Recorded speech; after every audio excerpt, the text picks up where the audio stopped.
everyone. Thank you so much. Welcome back to Build. I'm Brittany Jones-Cooper. Today, I'm talking to Billy Gardell and Folake Olowofoyeku about their new CBS comedy, Bob Heart's Abishola. It tells the love story of how a middle-aged sock businessman falls in love with his Nigerian cardiac nurse. It's a sweet show that sheds a light on the immigrant experience and how you can find love in unexpected places. Take a look. Together for Folake Olowofoyeku and Billy Gardell. Hey, hi. Hi, everyone. Hello. Hi, guys. How you doing today? Good. Great. How are you? I'm good. You know, I just actually watched the pilot episode of the show, and I was just so pleasantly surprised on so many levels. It's such a heartfelt love story. Yeah. I love that it's going to be sort of a slow burn, but also just the cultural conversation I think that it's having is so important. So congrats on this. I think audiences are going to be really excited. We're very excited, to check it out. We think it's a good example of kindness and heart and learning and being open-minded to each other and learning about each other and finding that we all want the same things. We want love, we want families, we want jobs, we want good lives for our children, and I think this show provides that message, so we're excited about it. Do you guys know where the story came from? Because when you read it, it's so specific. It's like a sock businessman and a cardiac sock. Compression sock socks. businessman. That's right. So do you guys know where this story or this idea came from? Well, I know that Chuck had the idea. I know he wanted to do something to shine the light on the immigrant story in a positive way, and we wanted to have a love story. And then he brought aboard Gina Yashere, who's a wonderful comedian of Nigerian descent, who's just a force of nature. She also plays Kemi, Abishola's best friend.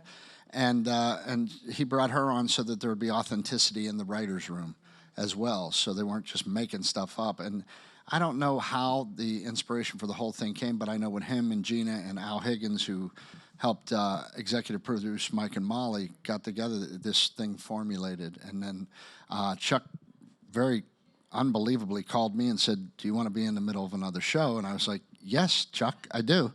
And it's worked for you. It was so beautifully sweet when I read it. I was like, "Oh my God, I'm in. Yeah, I'm in." And then we were lucky enough to find the lovely Folake, and it came together. Folake, how did this script come to you, and did it feel like serendipity? It was a regular audition process. So I got a call from my agents. She killed it. Thank you. I got a call from my agents, and I went in for the audition and then forgot about it. And I was like, "Oh, a callback." And did that, forgot about it, and then we had a test. It did feel serendipitous because it just seemed like it was written for me. It was an opportunity for me to portray the women in my life, my mother, my aunties, like the women I grew up with, and hopefully do it justice. Yeah. And let's talk about the characters a little bit. Sure. Who is Bob? Bob is a compression sock. He owns this compression sock business, and I guess that's why I can play the part, because if it said Olympic swimmer, I probably wouldn't have got picked. But you for wear that. socks. Yeah, but I have the socks. But no, he's a successful guy, and the only thing missing in his life is love and companionship. I mean, he takes care of his family, much in the way Abishola takes care of her family, and we get to see that. That's a common bridge, and even if it's a little bit different, it's the same idea. And Bob has a heart attack because of the stress of his business, and he wakes up, and there's this lovely, strong presence in Abishola right next to him. And sometimes when those things happen to you, it imprints on you who's there when you come back from the edge. And something about her strikes him, and he decides, I'm going to just see if I can get her to give me a chance. And it's very sweet. The entire intention is very sweet and kind. And Abishola, though, wasn't as immediately taken, right? So who is she? I'm wearing her down, though. I am wearing her down. Abishola is just focused on work. She's come here on a mission, and that's to provide for her son. He's going to go to an Ivy League school, and he's going to become a doctor. And that's everything she knows is focused on that, is gearing towards that. And I don't think initially she realizes what's going on. I think it slowly starts to dawn on her that this person is possibly romantically interested. And it takes a while for her to, switch gears. And I also think that they're going to find in each other, you never know where you're going to find what you're missing. And I think they're going to find that in each other. I really do. It seems to I be think so. unfolding that way. And she is hyper-focused on her family and her son. We even have an episode called Nigerians Don't Do Useless Things. No time for that. It's really, really funny. There's no time for that because Really she's a funny. nurse, and our audience is actually filled with 19 Hey, nurses from hello, the nurses. National Association of Hello, Nigerian nurses. Nurses Hello, in North nurses. America. Repping Niger. And That's lovely. I looked on their website, and there's something like 6,000 Nigerian nurses working my in the God. U.S. today. So for you taking on pretty this accurate. role, what kind of research did you do to get in that mindset, or why do you think it's important just to show that community? I think it's very important to highlight that community because they are our caregivers in this country, outside of this country. We're a very positive community with a lot to offer, and I think this show shines a light on that. Being immigrants, we are here just like millions of others to create a better life for ourselves, and I think this show allows people to realize that and find common ground in that. And you mentioned you're also Nigerian, and I'm interested in the conversations, and just in the first episode about her son, who's first generation, and he has an immigrant parent. I know that's a really universal story for a lot of different cultures. Yes, not just Africans. Yeah. So take me through just the conversations about exploring that dynamic for what it's like for first generation kids to live here and to be, have immigrant parents, but also trying to like forge their own path in this country. And some of the conversations or maybe episodes we'll see on that topic. Well, she is the bridge, right? Abishola, you were talking about that earlier. Abishola is the bridge Between both worlds. Yeah. She's moved here from Nigeria. Her son will be first generation, and her auntie and uncle were raised Definitely not traditionally- first generation. Yeah, definitely not first generation. They're Nigerians who happen to have transplanted to Detroit. So Abishola bridges the gap between both worlds, and we see her try to navigate that world in favor of her son and herself and her auntie and uncle. Is that a narrative that you can identify with personally? Oh, yes. I don't have kids, but I do find myself trying to stand up for my nieces and nephews whenever I get a chance with my brothers in Nigeria and just try to provide a different perspective. Yeah. You guys mentioned that both of these characters, their family is so close to them. Bob works with his family, Yes, and she they're- lives with her family. Yes, and I think you see too that Bob's family's insane, and so the focus that Abishola has, I think, calms him down. And then she's so focused, I think Bob's humor kind of calms her down. So it's again, breath of fresh air. Yeah, it's again about that exchange of energy that you never know where that's going to come from. So you have to keep your eyes and your heart open.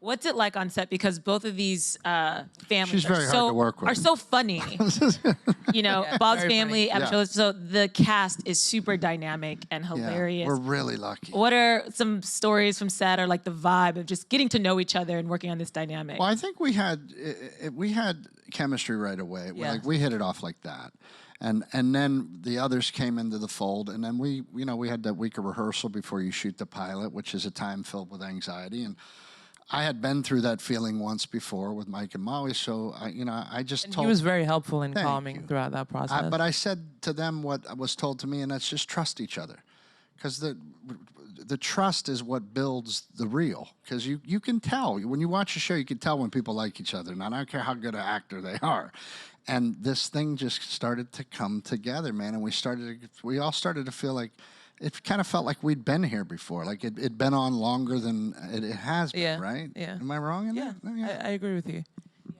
And it's also a Chuck Lorre Yeah, that doesn't hurt. project, Them- which doesn't hurt. No, they're just he's the best in the business, and this show just feels so heartwarming and kind and funny. We make each other laugh genuinely, and we Try to play enjoy our pranks whenever I can. you do, and you go home feeling good about what you did. You get to do a piece of work where you go home feeling good, like we did something positive. There's positive in the air now, so we did something right. Yeah, it is so positive, and like I said, sweet.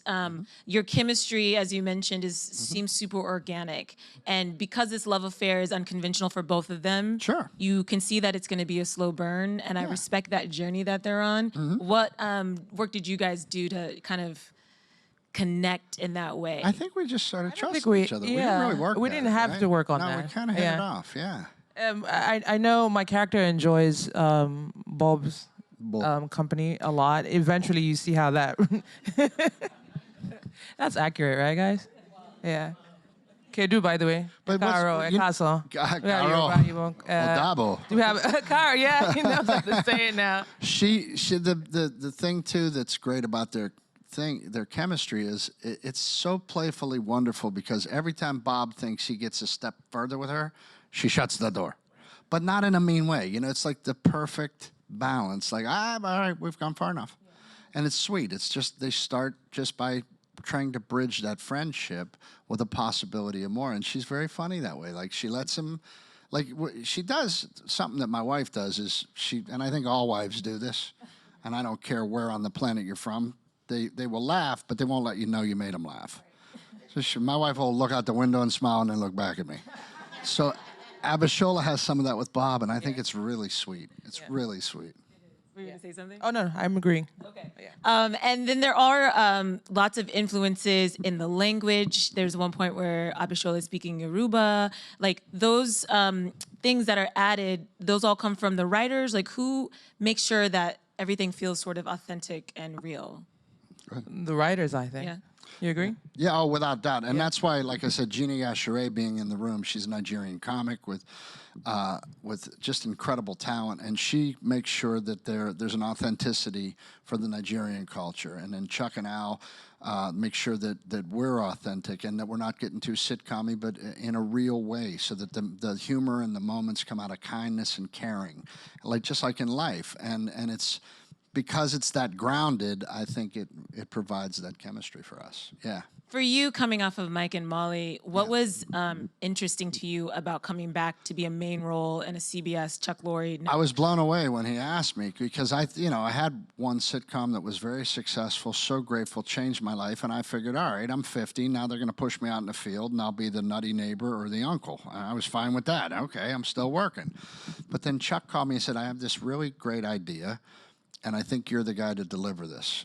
And he sent me the script. I think I got 9 pages in. I got to the Bob, and I was like, I'm in, man. I'm in. And then I was lucky enough to be there for her test at the network. When she walked in, there was no question.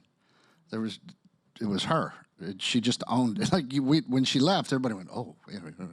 She was phenomenal. So and then it just took off from there. And I read that you moved to the U.S. at 18. Yes, on my 18th birthday. And that you always wanted to perform and pursue some sort of acting or theater, but your parents weren't really on board. You had to go study economics first. Oh yeah, yeah. I actually always wanted to be a musician, and used to beg for guitar lessons, just anything. My father was classically trained on the piano and organ, so we started out with piano lessons growing up. Eventually that stopped, and I was like, please, but really, I didn't have the opportunity to do that until I moved here. And the agreement was I was going to major in economics and then move on to law school. And I did start out in economics, but I graduated with a theater major.